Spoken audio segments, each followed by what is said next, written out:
അസ്സലാമു അലൈക്കും. പ്രിയമുള്ളവരെ, നിങ്ങളെവരെയും ഒരു പുതിയ വീഡിയോയിലേക്ക് സ്വാഗതം ചെയ്യാണ്. അതായത് കഴിഞ്ഞ ദിവസം പുത്തഞ്ചിറ പടിഞ്ഞാറെ മഹല്ല് കമ്മിറ്റിയും മദ്രസ കമ്മിറ്റിയും സംയുക്തമായി ചേർന്ന് ഒരു പാരൻറ്റിങ് ക്ലാസ് സംഘടിപ്പിച്ചിരുന്നു. ധാരാളം ഉമ്മമാർ അതിൽ പങ്കെടുത്തിരുന്നു. അപ്പോൾ ആ പാരൻറ്റിങ് ക്ലാസ്സിൽ കുഞ്ഞു മുഹമ്മദ് സക്കാഫി എന്നൊരു ഉസ്താദാണ് അവിടെ ക്ലാസ് എടുത്തത്. വളരെ നല്ലൊരു ക്ലാസ് ആയിരുന്നു.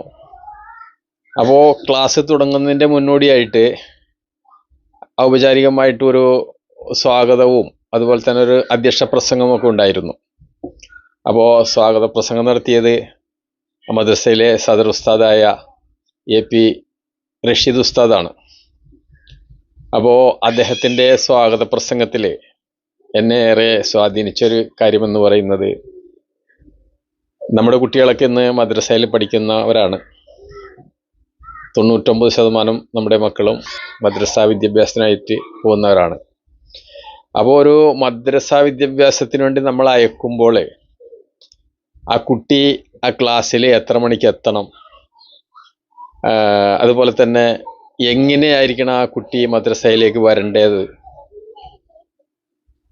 അതുപോലെ തന്നെ ഒരു കുട്ടി മദ്രസയിൽ പഠിക്കുന്നത് കൊണ്ട് എന്തൊക്കെ നേട്ടങ്ങളാണ് എന്നിങ്ങനെയുള്ള കുറച്ച് കാര്യങ്ങൾ അദ്ദേഹം അവിടെ പങ്കുവച്ചു.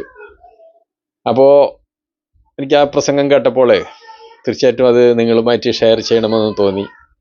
അപ്പോൾ നിങ്ങളും അത് കേട്ട് നോക്കുക, ഈ വീഡിയോ കാണുക. തീർച്ചയായിട്ടും നിങ്ങൾക്ക് ഉപകാരപ്പെടുകയാണെങ്കിൽ തീർച്ചയായിട്ടും നിങ്ങൾ ലൈക്ക് ചെയ്യുക. പിന്നെ ഈ വീഡിയോ ഞാൻ ഫേസ്ബുക്കിലും അപ്ലോഡ് ചെയ്യുന്നുണ്ട്. അപ്പോൾ നിങ്ങൾ ഫേസ്ബുക്കിലാണ് കാണുന്നതെങ്കിൽ ചാനലൊന്ന് പേജൊന്ന് ഫോളോ ചെയ്യുക. യൂട്യൂബിലാണ് കാണുന്നതെങ്കിൽ ചാനൽ സബ്സ്ക്രൈബ് ചെയ്യുകയും വീഡിയോ ഇഷ്ടപ്പെട്ടാൽ ലൈക്ക് ചെയ്യുകയും ഈ വീഡിയോയെക്കുറിച്ചുള്ള നിങ്ങളുടെ അഭിപ്രായങ്ങളൊക്കെ കമൻറ്റ് ബോക്സിലൂടെ അറിയിക്കുകയും ചെയ്യുക. ഫേസ്ബുക്കിലാണെങ്കിലും ഇതൊക്കെ ചെയ്യുക. ഫേസ്ബുക്കിലാണെങ്കിൽ നിങ്ങൾ ഫോളോ ചെയ്യുക. നിങ്ങളുടെ അഭിപ്രായങ്ങളും നിർദ്ദേശങ്ങളുമൊക്കെ കമൻറ്റ് ബോക്സിലൂടെ അറിയിക്കുക.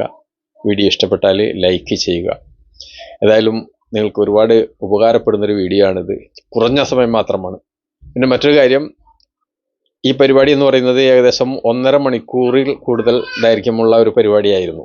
അപ്പോൾ ഞാൻ ഈ വീഡിയോ മുഴുവനായിട്ട് ഞാൻ നിങ്ങളുടെ ഫേസ്ബുക്കിലും അതുപോലെ തന്നെ യൂട്യൂബിലും അപ്ലോഡ് ചെയ്യുന്നുണ്ട്. പക്ഷേ അത് കട്ട് ചെയ്ത് പ്രസക്തമായ ഭാഗങ്ങൾ മാത്രം എടുത്ത് ഒരു 10 മിനിറ്റ് വീഡിയോ ആക്കി ഞാൻ അത് ഷെയർ ചെയ്യുകയാണ്. കാരണം ഒറ്റയടിക്ക് നമ്മൾ 1.5 മണിക്കൂറൊക്കെ ഉള്ളൊരു വീഡിയോ യൂട്യൂബിലായാലും ഫേസ്ബുക്കിലായാലും ഷെയർ ചെയ്ത് കഴിഞ്ഞാൽ നമ്മളൊക്കെ ഇന്ന് ഒരുപാട് തിരക്കുള്ള ആളുകളാണ്. അപ്പോൾ ഒരുപാട് ദൈർഘ്യമുള്ള വീഡിയോസ് എല്ലാ ആൾക്കാർ കാണാൻ താല്പര്യപ്പെടാത്തൊരു സാഹചര്യത്തിലൂടെയാണ് നമ്മൾ ഇന്നൊക്കെ കടന്നുപോയിക്കൊണ്ടിരിക്കുന്നത്. അപ്പോൾ ഉപകാരപ്പെടുന്നൊരു വീഡിയോ ആയതുകൊണ്ട് അതിലെ പ്രസക്തമായ ഭാഗങ്ങൾ മാത്രം എടുത്തുകൊണ്ട് ഒരു 10 മിനിറ്റ് വീഡിയോ ആക്കിക്കൊണ്ട് ഒരു 3-4 പാർട്ടാക്കിക്കൊണ്ട് ഞാൻ തീർച്ചയായിട്ടും അപ്ലോഡ് ചെയ്യും. അപ്പോൾ അതൊക്കെ നിങ്ങൾ കാണണം. കണ്ടിട്ട് തീർച്ചയായിട്ടും നിങ്ങൾക്ക് ഉപകാരപ്പെട്ടു എന്നുണ്ടെങ്കിൽ നിങ്ങൾ ലൈക്ക് ചെയ്യുകയും അതുപോലെ തന്നെ ചാനൽ സബ്സ്ക്രൈബ് ചെയ്യുക. അതുപോലെ തന്നെ ഫേസ്ബുക്ക് ആണെങ്കിൽ ഫോളോ ചെയ്യുക. ഓക്കെ, അപ്പോൾ നമുക്ക് ആ ഉസ്താദിൻ്റെ ആ ചെറിയ വീഡിയോയിൽ കിടക്കാം. ഞാൻ ഇപ്പോൾ ഇന്ന് അപ്ലോഡ് ചെയ്യുന്ന വീഡിയോ എന്ന് പറയുന്നത് ഒരു 3 മിനിറ്റ് മാത്രം ദൈർഘ്യമുള്ളൊരു വീഡിയോ ആണ്. പ്രസക്തമായ കാര്യങ്ങളാണ് ഞാൻ എടുത്തത് അപ്ലോഡ് ചെയ്യുന്നത്. തീർച്ചയായിട്ടും കാണുക. അപ്പോൾ നമുക്ക് വീഡിയോയിലേക്ക് കിടക്കാം. ഓക്കെ, അസ്സലാമു അലൈക്കും. നമ്മുടെ മദ്രസ അൽഹംദുലില്ലാ പുതിയ അധ്യയന വർഷം ആരംഭിച്ചു. രക്ഷിതാക്കൾക്കൊക്കെ മനസ്സിന് പൂർണ്ണമായി സംതൃപ്തി ലഭിക്കുന്ന രൂപത്തിൽ തന്നെ നമ്മുടെ മദ്രസ ആരംഭം പുതിയ വിദ്യാർത്ഥികൾക്ക് അഹ്ലുബൈത്തിൽപ്പെട്ട ഒരു സയ്യിദിനെ കൊണ്ട് ആദ്യാക്ഷരം കുറിച്ച് നമ്മുടെ മദ്രസ ആരംഭിക്കാൻ കഴിഞ്ഞു എന്നത് വളരെ സന്തോഷമാണ്. അൽഹംദുലില്ലാ നമ്മുടെ കമ്മിറ്റി അതിന് നേതൃത്വം നൽകി എല്ലാവിധ സൗകര്യങ്ങളും ഒരുക്കിയതിൽ അവരെ എത്ര അഭിനന്ദിച്ചാലും നമുക്ക് മതിയാകുകയില്ല. കാരണം നമുക്കറിയാമല്ലോ, നമ്മുടെ നാട്ടിൽ നമ്മുടെ മക്കൾ ധാർമ്മികമായി വളരണമെങ്കിൽ മദ്രസ എന്ന സംവിധാനമില്ലാതെ ഒരിക്കലും നമ്മുടെ നാട്ടിൽ നമ്മുടെ മക്കൾ ധാർമ്മികമായി വളരുകയില്ല. ഭൗതികമായ നമ്മുടെ ഒട്ടേറെ കലാലയങ്ങൾ നമുക്ക് ചുറ്റുമുണ്ടെങ്കിലും അതിൽ നിന്നെല്ലാം വ്യത്യസ്തമാണ് മദ്രസ എന്ന് പറയുന്നത്. നമ്മുടെ മക്കളാകുന്നത് അവരുടെ ഭാവിയുടെ വിഗതികളെ തീരുമാനിക്കുന്നത് അത് മദ്രസ സംവിധാനത്തിലൂടെയാണെന്നതിൽ യാതൊരു സംശയവുമില്ല.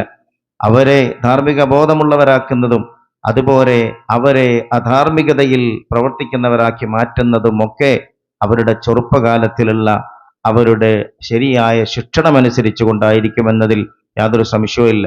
അപ്പൊ അതുകൊണ്ട് തന്നെ മദ്രസയുടെ പ്രാധാന്യം അത് വളരെ വലുതാണ്. നമുക്ക് പറഞ്ഞ സമയം ഒരുപാട് നഷ്ടപ്പെടുത്താൻ കഴിയില്ലല്ലോ.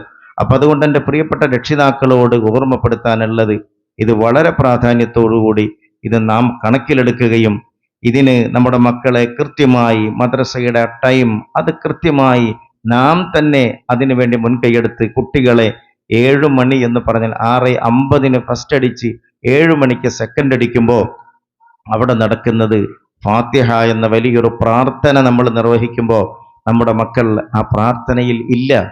നമ്മുടെ പ്രാർത്ഥനകൾ ആ പ്രാർത്ഥന കഴിഞ്ഞിട്ടാണ് കൂടുതൽ കുട്ടികൾ എത്തിച്ചേരുന്നത്. നിങ്ങൾ ആലോചിച്ചു നോക്കൂ, തുടക്കത്തിൽ നടക്കുന്ന ആ പ്രാർത്ഥന നിർവഹിച്ച് ഖുർആൻ പാരായണം ആരംഭിച്ച് അൽഹംദുലില്ലാ നമ്മുടെ കുട്ടികൾ ആ സുന്ദരമായ പഠനത്തിലേക്ക് കടക്കുമ്പോൾ എത്ര സന്തോഷമാണ്, എത്ര ബറക്കത്താണത്. അപ്പൊ അതുകൊണ്ട് ഇതിന്റെ പ്രാധാന്യം കണക്കിലെടുത്ത് തന്നെ ഒരുപാട് രക്ഷിതാക്കൾ അങ്ങനെ ചെയ്യുന്നുണ്ട് എന്ന് നമുക്കറിയാം. എന്നാലും വിരലിലെണ്ണാവുന്ന പലരും ഉറങ്ങിപ്പോയി. ഓരോ കാരണങ്ങളാണ്. കുട്ടികളോട് ചോദിക്കുമ്പോൾ പറയുന്ന കാരണങ്ങൾ, ഉറങ്ങിപ്പോയി എന്ന് പറയുന്ന കുട്ടിയെ നമുക്ക് എന്ത് പറയാൻ കഴിയും? ആലോചിച്ച് നോക്കൂ. ഉറങ്ങിയാൽ നിസ്കാരത്തിന് വരെ ഉഴുതറുണ്ടെന്നാണ് അല്ലേ? അങ്ങനത്തെ ഒരു ഉറങ്ങി എന്ന് പറഞ്ഞാൽ നമ്മൾ എന്ത് പറയും? തല്ലാൻ പറ്റുമോ? അപ്പൊ അതിന് മുൻകൈ എടുക്കേണ്ടത് രക്ഷിതാക്കളാണ്. രക്ഷിതാക്കൾ എന്തായാലും 7 മണിക്കും 6 മണിക്കും ഉറങ്ങുന്ന രക്ഷിതാക്കൾ ഉണ്ടാവില്ലല്ലോ. സുബഹി നിസ്കരിക്കുന്ന രക്ഷിതാക്കൾ അല്ലേ?